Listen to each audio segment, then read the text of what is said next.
Okay. Hi, gentlemen. Thank you for being with us.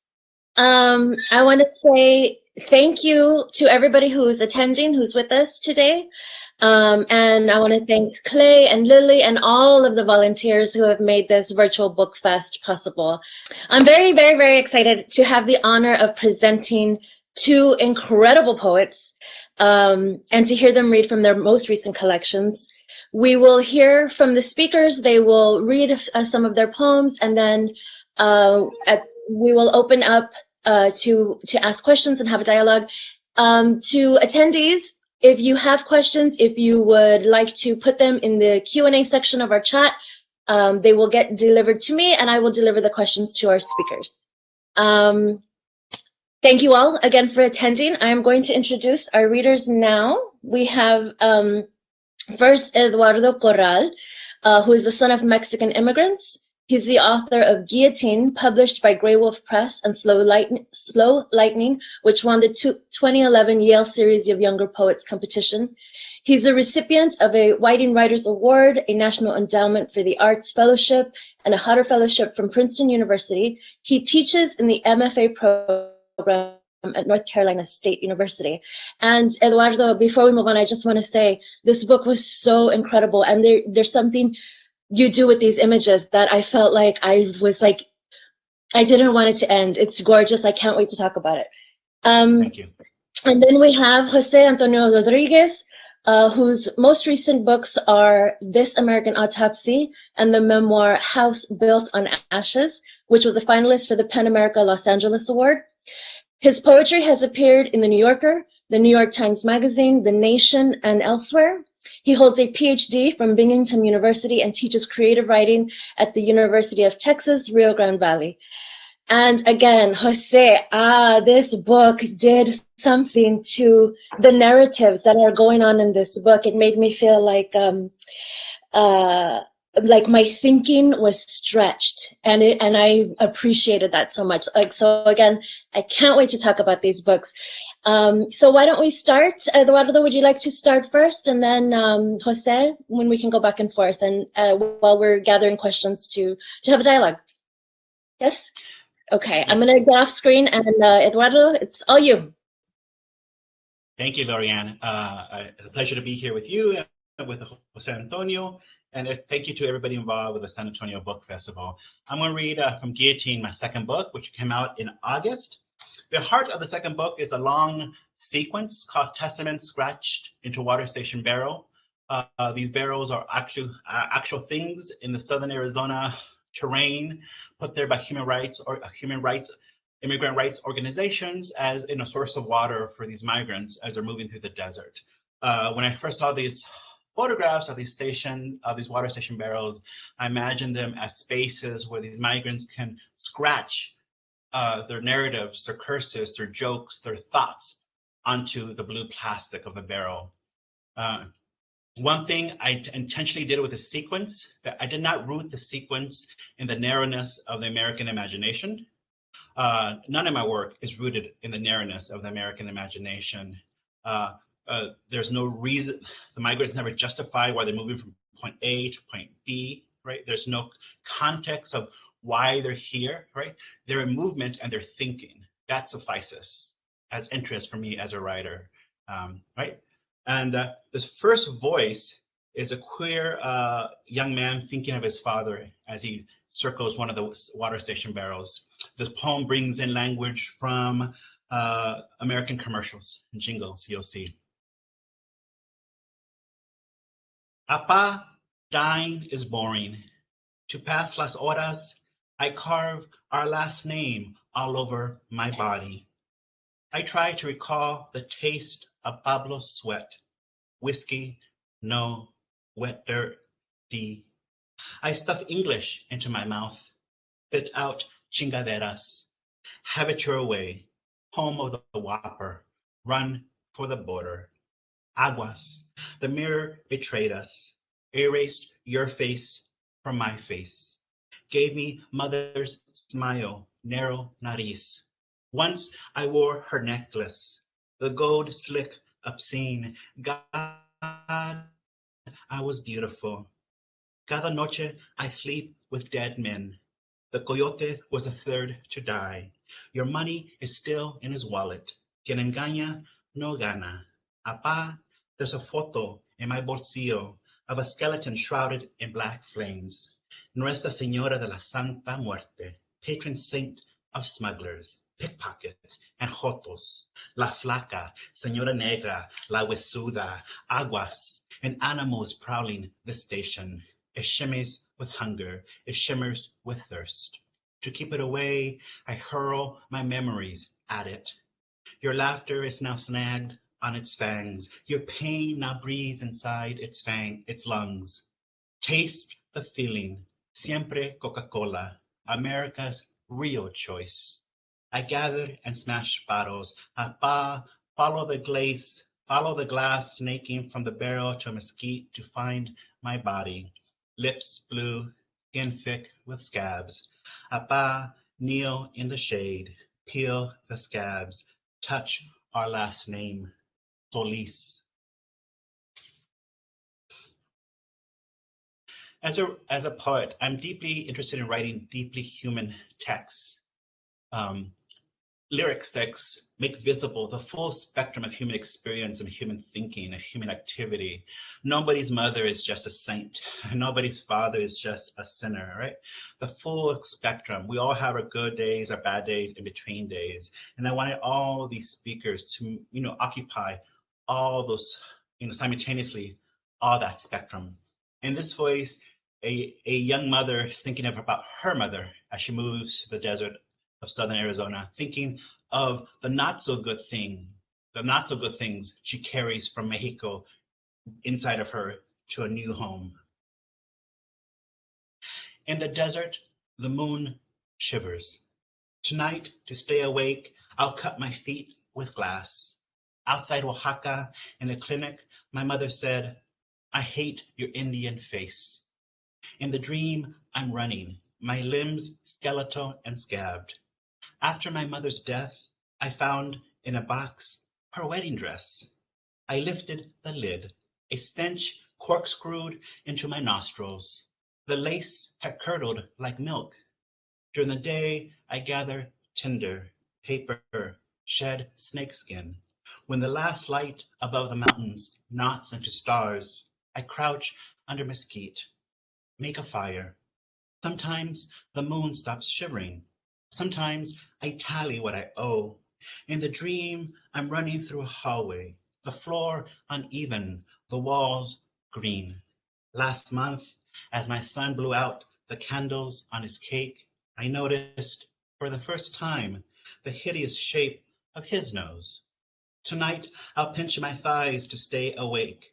My mother in the clinic said, the rain has a fever. It needs plenty of rest. It needs to drink plenty of water. The doctor scribbled in a file that asked for more money. If my mother could see me now, my feet bloody, my face darker than ever, tonight I'll stay awake. I'll sit close to the fire. In the dream, I stumble, but I never let go of my right breast. An urn heavy with my own ashes. An urn I'm lugging God knows where.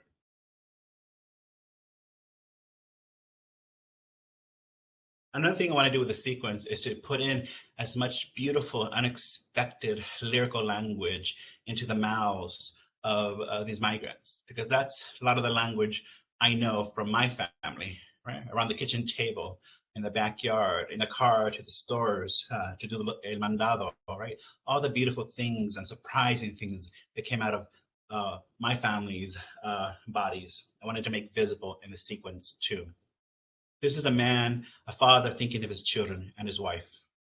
And I'll end right now with this poem. Far from the highways I flicker, gold the whispering gasoline. If I pinch her nipples too hard, no joy for her, no joy for me. So I practice on ticks, press them just so they give, but do not burst.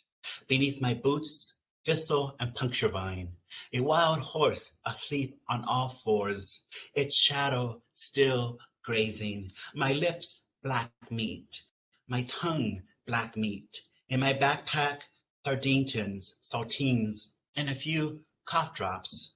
The moon is my library. There's a glacier inside a grain of salt. Do you understand? I'm sorry, my Albanian isn't very good. Tremble if God forgets you. Tremble if God remembers you.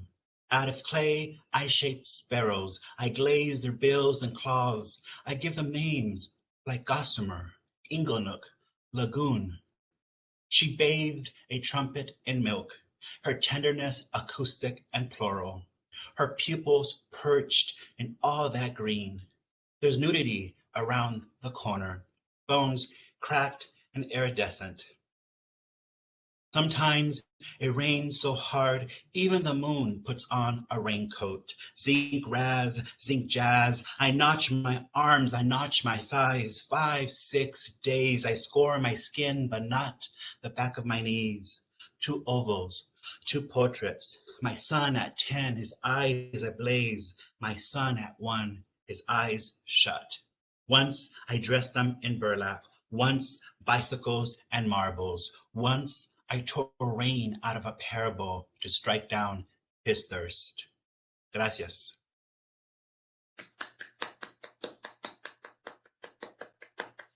Thank you, Eduardo. Beautiful, beautiful. Jose, are you ready? Okay, take it away. Yeah. Thank you, Eduardo, for that. I had your book here, and it was nice, very nice to hear your voice, set to those words. So I'll start reading one of the first poems in my collection called La Migra, which is like several of these poems, autobiographical, even if, of course, not every single detail is true to what actually happened, right? Like the story and the rhythm of the poem is more important than the actual details. But I was born in Mexico, and I came to the U.S. when I was 5 years old, and so before I could understand borders, right, and the politics of it, but somehow could understand that there was some sort of crossing and some sort of danger involved. And this one's called La Migra. The grown-ups sat on their long chair called couch and talked of the weather, the dew of the blossoms morning, and what might happen to us, the children. Mom said, "Don't leave the house, not without papers." Do I dare speak of the papers hoarded in corners? How many more poems can you write about a face speckled with fear before it holds you? The reader aiming to. Let us find a darkened corner, you and I, where we will lay these words, leave children to sleep in windowless rooms, the mother fighting a prayer, the country weaving a tomb. The next one I'll read is El Cine Regla Legal. So there was this old-timey movie theater that was a few blocks in downtown McAllen, a few blocks from where I lived as a child. And so, several of my sisters actually worked the box office at this little movie theater that was actually built in the 1940s and is now some sort of like heritage site of some kind. And it's no longer a theater, but it still, I think, holds events. And I would go every once in a while and kind of lose myself in there, partially because there was air conditioning. So that was really the main reason, to stay to be free for a couple of hours from the horrible heat of South Texas. But I remember watching glimpses of this movie called La Ilegal and being really struck by a specific moment in the movie. So here goes, El Cine Rey, La Ilegal. In the film, a woman huddles cramped in a hollow inside baled hay in the bed of a pickup. The coyote runs into Border Patrol agents, and she knows to be perfectly quiet. The baby in her arms begins to cry. To keep them from getting caught, she covers the baby's face with her hand. The agents hear nothing, wave all of this through. She knows because the truck begins moving again, though the baby won't. She has smothered the life from the fragile body, an accident. The other woman in the hollow, the film's star, in almost complete darkness, stares with luminous eyes at the lifeless, then looks away. It was I must have been like 10, I think, when I saw that. And I'm, this collection, hopefully, one of my aims was to explore sort of the different forms of violence, the way violence is portrayed through the media, but also the different ways violence is experienced. Of course, the private and the collective, the personal and the communal, and the violences that are what's the word? Kind of like acknowledged, and the ones that are not, or that are denied or lessened. So I'll read next The Fired Gun, which is inspired by a trip I took when I was in my 20s. DC, I guess, yeah, DC, and Washington DC, and the Ford Theater, where Lincoln was shot. There's a museum in the there was anyway. This was in the 90s. I'm dating myself. In the basement. So here we go. The Fired Gun. The theater's basement, intimate, a quiet like the visitor that won't leave.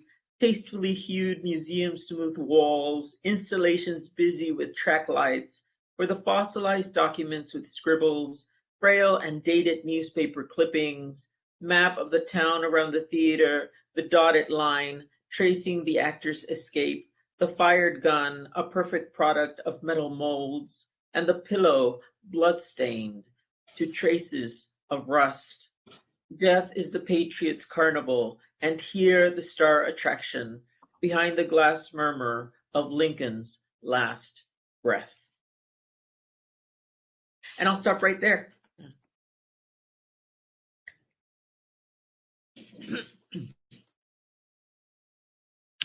Thank you so much, both of you. Incredible. We don't have questions yet coming, so I'm just going to throw some ideas and thoughts that I had as I was reading these books. One of the things that struck me with both of these books, and I have them both here all marked up, this idea of, you both are exploring this sort of this tragedy, this it's forcing your readers to go to look at things that we are often we're afraid to go where we're afraid to go.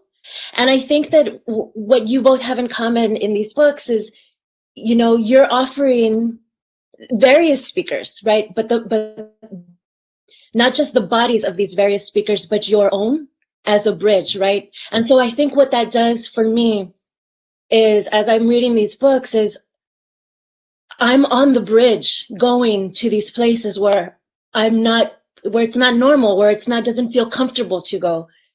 But what is striking to me is that the way that this work is presented, I am also forced to look at the bridge I'm standing on, which is another body.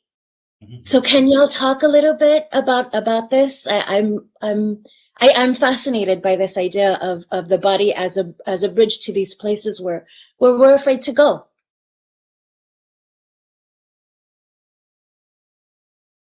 Well, I'll start. Your question, the body as a bridge reminds me, what I believe firmly about the self. The self is not singular. The self is plural. Right? In my case, I'm many things simultaneously, right? Right-handed, a nerd, a Star Trek fan, a poet, a professor, etc., etc. I'm all those things simultaneously, right? The self is fluid. in flux, in motion, right? The self is never a destination, or it's a continuing journey, right? So I see that, how can I overlap with your notion of the body as a bridge, right? And what I, growing up near the borderlands, adjacent to the Mexican-American border, I realized quickly, right, the border is not static.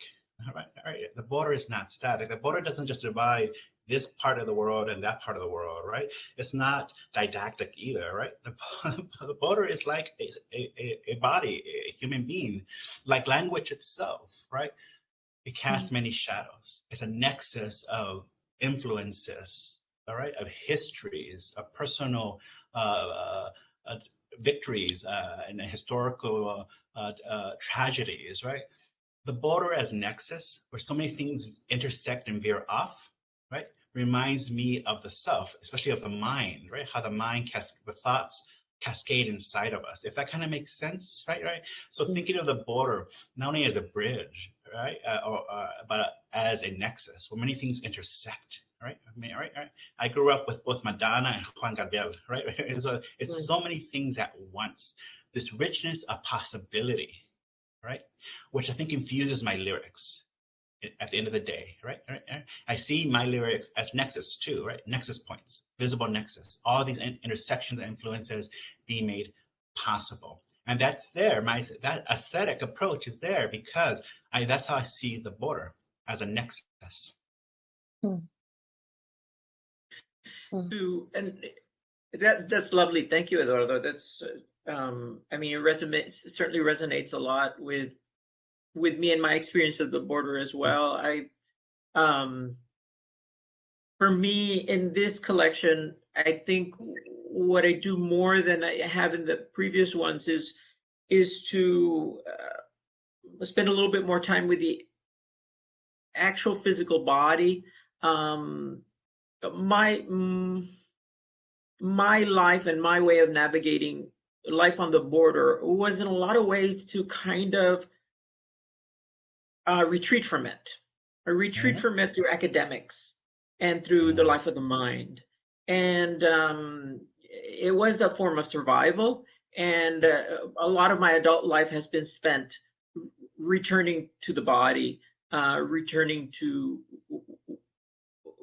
how the body keeps the score, right? How it's marked and how it's traumatized and how it's sometimes in small ways celebrated in life along the border. And so I see the body as a kind of, well, it's a record, and then more specifically the violence committed on the body, and then the different ways of perceiving of the body, right? Like the body of the nation, the body of the spiritual body, and then the corporeal body, of course, that the ignored body and the body that is autopsied. And so I'm I think for this particular book, I'm trying to reclaim that. And because personally, my way of coping with the stresses of life has been to retreat to the mind. So it's both a literary and a very sort of intimate personal act of processing life and life's experiences and the traumas, the traumas of life. One thing I have done in my first book and second book is this notions of bodies in the borderlands, bodies moving through in and out these kind of nexus spaces. About what type of bodies? When I was writing my first book, I read every book of Latinx Chicano poetry literature I can get my hands on, right? And I noticed quickly that rarely was the borderlands queer. Rarely did I feel a queer presence or read about a queer body in motion through the borderlands. So one of the tasks for my body of work is to queer the border narratives, right? To make visible queer bodies in that ever-changing space, right? In ever-changing space. For sure. Especially because it's such a at least for me anyway, I've experienced it as such a macho space, you know. Yeah. And we keep talking, difference, right? The beauty of difference, right? But difference can also displace us, right? And in my Mexican American working class neighborhood, my queerness immediately displaces me from home, right? Even inside of home, sometimes my queerness displaces me from home, right. That's what's I think quite kind of interesting about the queer person is that the queer immigrant or the queer person of color, the queer minority figures, that even at home, one is a minority. That's how I experienced my home anyway. Even at home, I was the minority. And even at home, I was not fully home. So I like the word unhomed because that in a lot of ways encapsulates my experience and though it, it may be painful, I think it's certainly valuable for a writer, right? Because it forces you to become a better observer of life. Okay, because it forces you to ask questions, right? And that a question is one way to get a poem on the page. Right? It even extends to the way I think of language, right? Because I keep saying this. I'm a poet. I love language. I'm a poet. I love language. I'm enthralled, bewildered by it, right? I love language, but I also distrust it. I'm a poet who distrusts language too, right? Because I'm the son of Mexican immigrants. Right? I would growing up, I heard these horrible things about Mexicans and immigrants, right? Then I would go home and say, look at my parents. Well, that's not true, right? And when I realized I was queer, I remembered all the things inside of me, all the language that was inside of me that resonated with horrible ideas and notions about queerness and gay men. I said, but that's not me. And that's not me. So I intuited early on, right, that language, a word can cast many shadows, right? A language has an agenda, can have an agenda. It's malleable, elastic, right? And it's okay to distrust it because language has been used to hurt me, and I've used language to hurt others, right? So that's in my mind too when I draft and revise, right? My lyrics, right. A bit of distrust of it, a bit of anxiety around language itself. I think has been very, very helpful for me as a poet. I agree. I think it's one of the healthier things is to be distrustful of something so powerful and so all-encompassing to the human experience, right? Is that it can't ever be all only good or noble, or transparent, for sure. I have a question going off of that. This idea of language being able to do that. I'm struck by your titles of both of these books, Guillotine and This American Autopsy, because I think with titles of books, how they work as sort of a gateway into the work. But for both of these books, there's a sense of like a dare, like I dare you. And so I had questions about how you came up with these titles, and do you think about them in that way, as an invitation to I dare you, I dare you. I mean, that's how it felt for me. So. Yeah, you want to take it, Eduardo? Take it first, yeah. Well, for me, I like that you felt it was like a dare, like approach me, right? These are the terms. How are you going to approach them on these terms, or are you going to change the terms as you read, right? You're talking about, I think, about a very interactive experience with the language or the text, the book itself, right? That the book or the title doesn't feel one-dimensional or flat. That there's resonance to it, right? So you, as a reader, can project yourself, your intellect, your own reading experiences onto it and find things, variables, subject matters, themes, motifs, image systems that you can, you can interrogate, right? I like the notion of a title or a lyric itself having resonance, challenges, right? Or a reader could push against, right? That's what I look for myself in a reader, a lyric, a novel, a text, right? That I project myself onto it. Right, I hate the adage that a reader completes a text. I never liked that adage. A reader completes a text. Right, a text is never finished if it's being read. continuously or again and again, right? Because the reader extends, amplifies the life of the text because they project themselves, their own experience and memories onto the text. So they enlarge the text. Each time a text is read, it is enlarged and complicated by what the reader is bringing to the page, right? Right. And what you just said, the formulation of your question, Lorianne, it enacts that, right? It's a very beautiful way. You just said, yeah, you feel like, bring it, right? Okay. Yeah. That's what you have projected and gleaned from the text, which I find wonderful. And certainly that term guillotine, right? When I imagine a guillotine, I don't think I'm alone on this, is that the first image is not of the blade already down across a already severed head. The image is of the blade hanging from the top. It is a threat. It is filled with intent and purpose and a kind of suspended moment. And so in that sense, it's a very vivid image. Yeah, for sure. The gleaming blade, at the very top, promising something really dark, maybe in the name of something really noble, maybe not. It's a beautiful word. That's also, I love that tension about the beauty of the word and what it signifies and what its purpose is, right, in the world, right? Guillotine. It's very beautiful. And I like to pronounce it without the L sound, the guillotine. That way the L's themselves become lopped off of the word. Guillotine.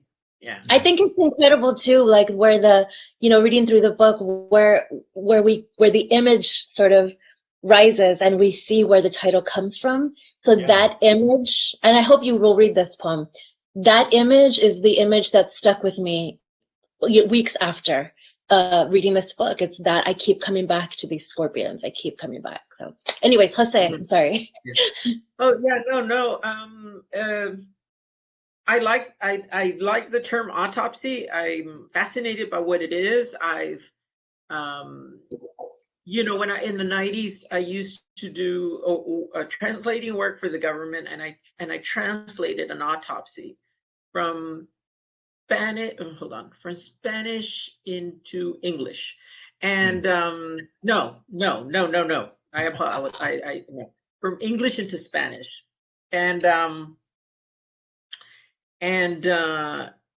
think an autopsy is a kind of document that inhabits different worlds at the same time. Or that moves through different worlds. It's both legal and medical and scientific and juridical, and it's incredibly rich and incredibly telling and revealing and incredibly violent. There was the images of that translation are still like stuck in my head. It was the case of and this was long ago. It was the case of a man who had been stabbed to death by a lover. So the document had everything from the splatters of blood on the walls and the defense marks, the defense injuries on his hands, which showed that he was trying to stop the stabbings and stuff. And there was I believe, if I remember correctly, this was a queer man and his queer lover. And so that I was in the closet when I was doing this translation, so that was that element. So it stuck with me, and I thought, okay, can I find a way of broadening that into something about the nation? This American autopsy. I like the ambiguity of it. Is the autopsy of America? Is the autopsy in some ways un-American, or in some ways trans-American? So that's where I was when I thought of the title. I think that's really interesting, and I think when we were talking about the body earlier, this after reading through, I felt this, and I don't know if this is right, but there's this is in both books, this tragic tragic sense of self-awareness. And so like this American Autopsy, for me, started to feel like it was an undertaking or an exploring of the various speakers, right? Their place in this landscape. And I mean, everything was being autopsied, you know, including the speaker, right? And then also the reader. So fabulous. I think it's incredible. Would you guys like to read a little bit more? We have some questions coming in, but let's hear some more poems. Sure. Okay. Should I? You want to go, Jose, or should I start? Yeah, please. Please, Eduardo. Yeah. Okay. One of the other hearts of the second book is very eye-centric lyrics of the concern, one of the oldest subjects in art, under the notion, the subject of unrequited love. What happens to the speaker when they fall in love, desire, love somebody who can return that feeling? So a lot of the poems explore that. I'm going to read the title poem of the book called Guillotine. This poem came to me when I was still living in Regal Park, Queens.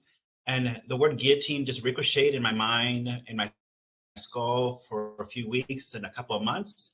And after that amount of time of dwelling and putting pressure on language or words, something else sparks, something else is given to me, right? This is how, I usually draft. One thing leads to another, right? One thing dovetails into another thing. But for some reason, the word guillotine refused to give me anything. But I knew intuitively that the word meant something to me, right? It meant something for the next project. I didn't know it was going to be the title of the next project, but I knew it meant something. So one day, just frustrated, I sat down at a coffee shop, and by hand, I wrote out the word guillotine, right? Then I looked at the page and said, what do you see in that cursive of your tango? And in the cursive of that tango, I saw scorpions. And then I saw another thing. Guillotine. The scorpions always arrive at dawn. Gently, the pincers touch the cuts on my lips. I clutch the edges of the mattress, stare at the mirrored ceiling. My mouth opens, but no sound staggers out. The scorpions, dark green, dank, reach in, pull out the razor blade under my tongue. Two scorpions, a razor blade, slowly, in unison, without letting go of the metal, they move. A little guillotine making its way down my body. I remember dragging my thumb through his beard, coppery and difficult. The scorpions pause, tilt the blade, a threat, a reminder. It's my task as soon as it takes them to carry a blade across my skin. My thoughts swerve from monsoon storms to accordions to pecan groves. The little guillotine starts moving again. I begin to sense the enormity of my body, the blade high in the air. For now, I'm just going to read two poems this cycle. So the second and last poem I'm going to read right now is a persona poem. And it was a very hard poem to write. The idea for this poem came to me while I was working on my first book, but I just couldn't get the voice right. So I said, okay, be patient with this voice, this language. You can tackle it for the second book. And for the second book, it did arrive, the voice. The persona is a Mexican-American Border Patrol agent working the train between Tucson, Arizona, and Nogales, Arizona, Nogales, Mexico. So, the Sonoran Desert, Southern Arizona, where I was born and raised. He's a man in his late 40s thinking about his life, his wife, and father as he sits in a Jeep. Border Patrol agent. Summer is a puta. I park beneath branches, crank up the AC in the Jeep. I hate the rearview mirror. It makes me look like my father, chaste and singed. Last week, beneath a sky Walmart blue, in a clearing full of bottles, sneakers, teepee rows, I found a body, legs gnawed to the knees, barbed wire tight around the throat. I remembered graffiti on a boater. God is always hungry. Sometimes with binoculars, I watch wild horses hurry through the heat. Once A yearling stopped mid-gallop, then collapsed into a bed of coals the rain could not extinguish. The radio is always crackling. 6 wets sighted on infrared. Need a spic speaker stat. I only speak Spanish with my father. He often mistakes blue parakeets perched on the stove for gas flames. Last draped on branches, the tree a warning, a way for smugglers to claim terrain. Lightning climbs the hillside like a stilt walker. Rain strikes the windshield. I think of my wife, asleep on her side, breasts pressed together as if one were dreaming the other. Her womb empty, my dick useless. There are things I just can't tell her. Sometimes only body parts remain. They're buried in baby caskets.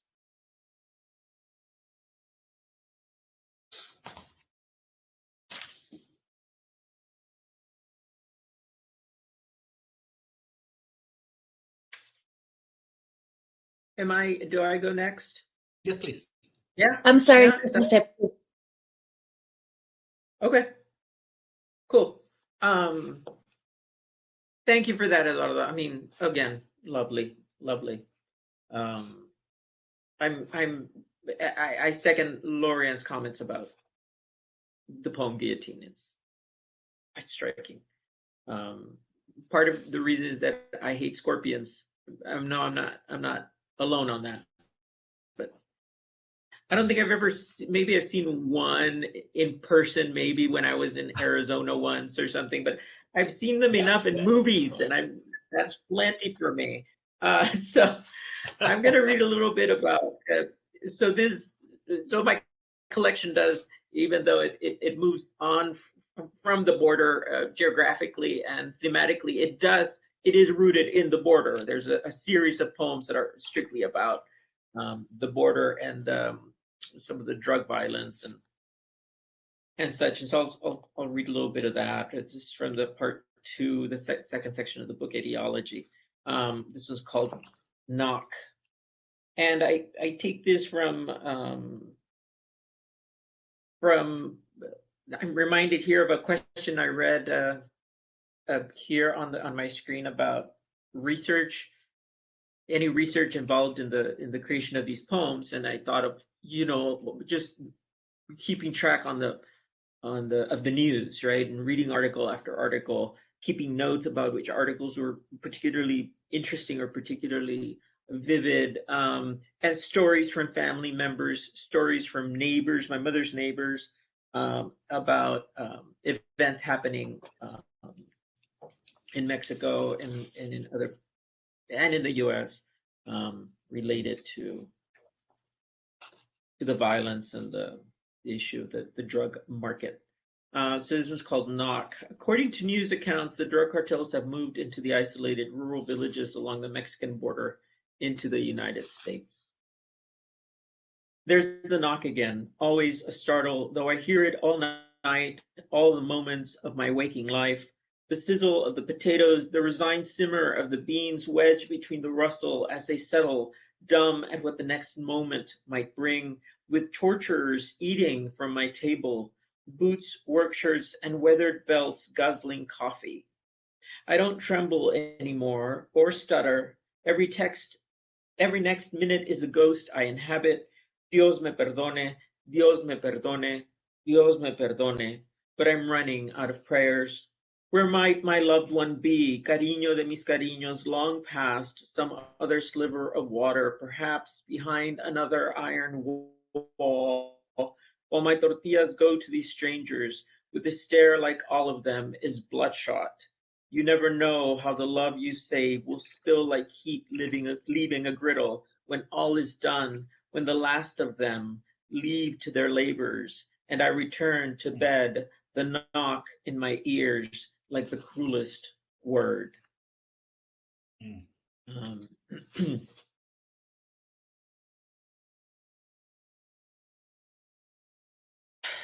To the 16-year-old to the 16-year-old shot by the Border Patrol agent. This is not a poem, not a poem, not a poem this. It's a call is a call to say the bridge should have fallen. Long ago, the bridge should have never been barbed wired, never been manned with dogs. A call to say I remember, to say I cannot not remember the rush of the river that chants your name in a foreign tongue. A call to say that in the vision I stand by you, stone in hand, and the arc of the hurl, the stone's trajectory is its own banner. This is not a poem, not for you, not when home is what you surrendered. Boy of no country, I have burned the papers that call you human trafficker.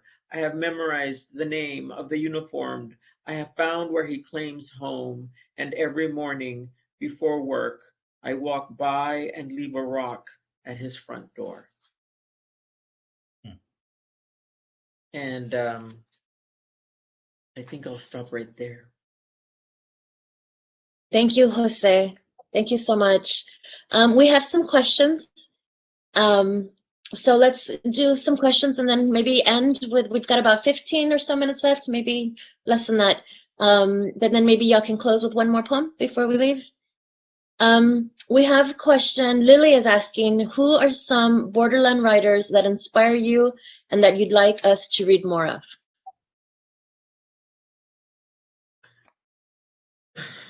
Borderland writers. Emi Perez, a colleague and a friend and a brilliant writer. And of course, Gloria Saldúa, but I feel like that's like an obvious, an obvious one. Right now, that's what I'm thinking about. I'm thinking about Emi Perez, and then I'm drawing a blank. I mean, there's such a rich history of poets who have worked, thought about the borderlands. All right, you think people like Alberto Rios, Lorna de Cervantes, who's California-based but has written what I consider some of the essential Chicana poems that we have in our body of work.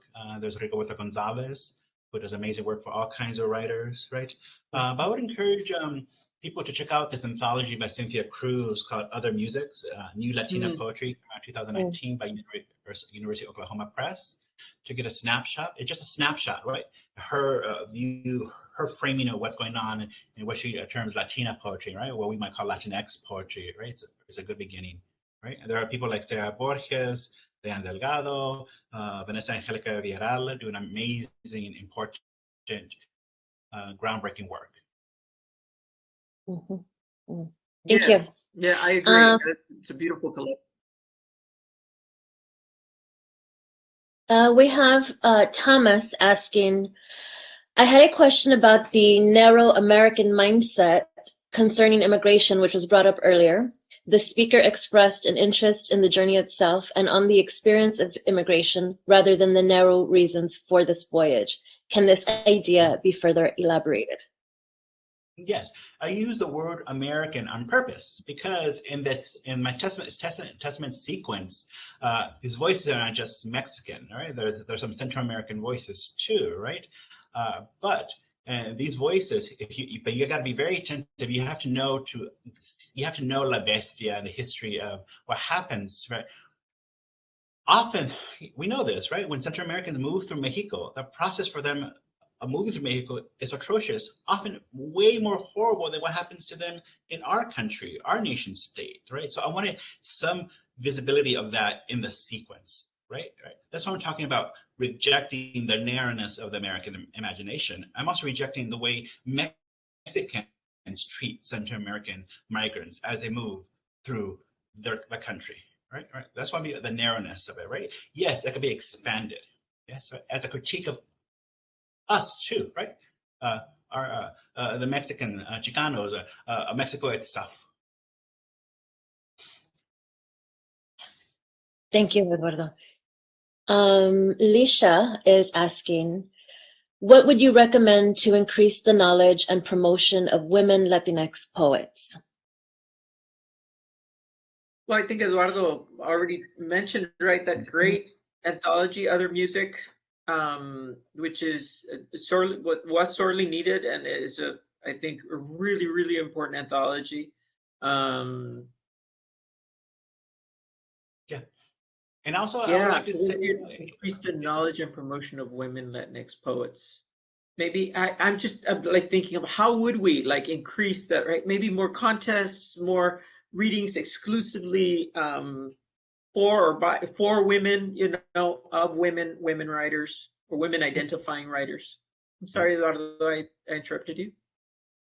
no, I want to say one thing. I think that social media gets a lot of things wrong, but one thing it can get right if you plug into Latinx Twitter, Latinx Facebook, or Instagram, that it will give you more insight to what's happening regionally across the country. Right, because institutions or the ward system, if you're looking for that, those poets are winning those kind of things. You're not going to get a view of what's happening regionally, right? What's really rich linguistically and geographically in this country, right? So really find ways to become attentive to sources that make visible what's happening in the Southwest, in the Pacific Northwest, in the East Coast, in the Midwest, right? There are Latinx poets in all those regions working, right? And they have long histories in those regions too, right? One way is for us to become proactive as readers and search out these sources, right? And if we are in places of privilege where we teach or we can mentor, it is very important for us to really, really make sure, right, that we mentor a wide, diverse of new poets of the emerging generation. It's something I take seriously myself as a professor, as a mentor of young emerging Latinx poets. Right, right. Jose, you touched a little bit on this. I don't know if you want to elaborate, but Eduardo, also for you, we had another question earlier on from Diana asking, beyond personal experience, can you discuss any research that went into your process? Right. Well, I don't, again, it's just sort of like reading, keeping up with current events. And I consider the conversations with my mother and her neighbors and family members a kind of field research or a kind of ethnographic research that informs my writing. Beyond that, I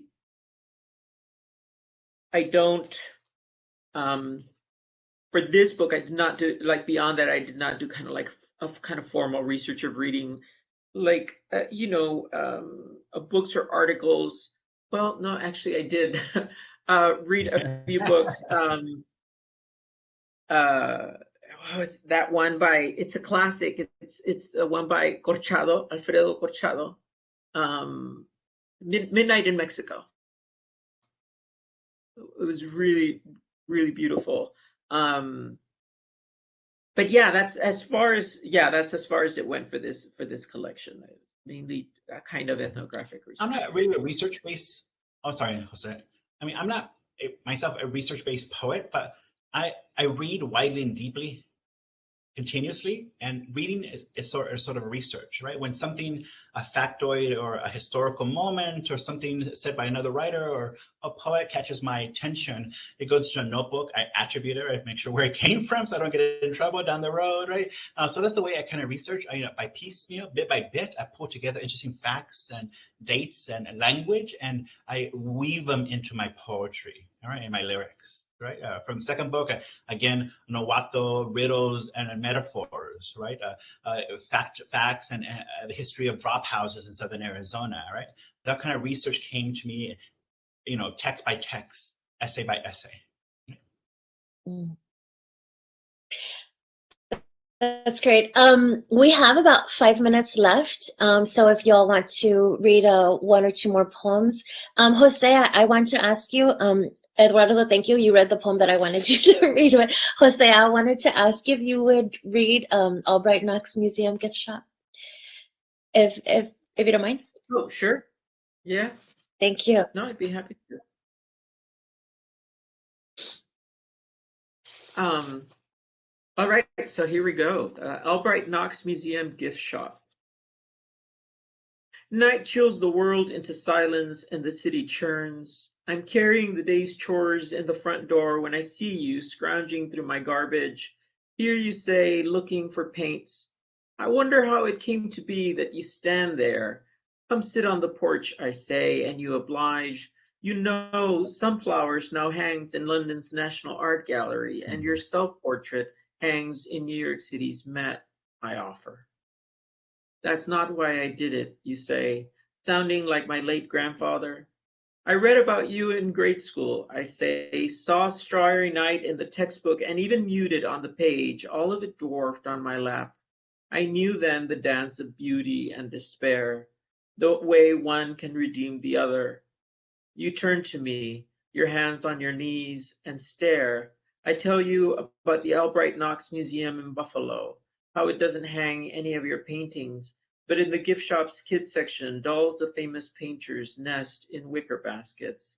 Dali in cape, Kahlo in braids, Picasso in sailor stripes, and Van Gogh, 12 inches of stuffed felt with a detachable ear, velcroed.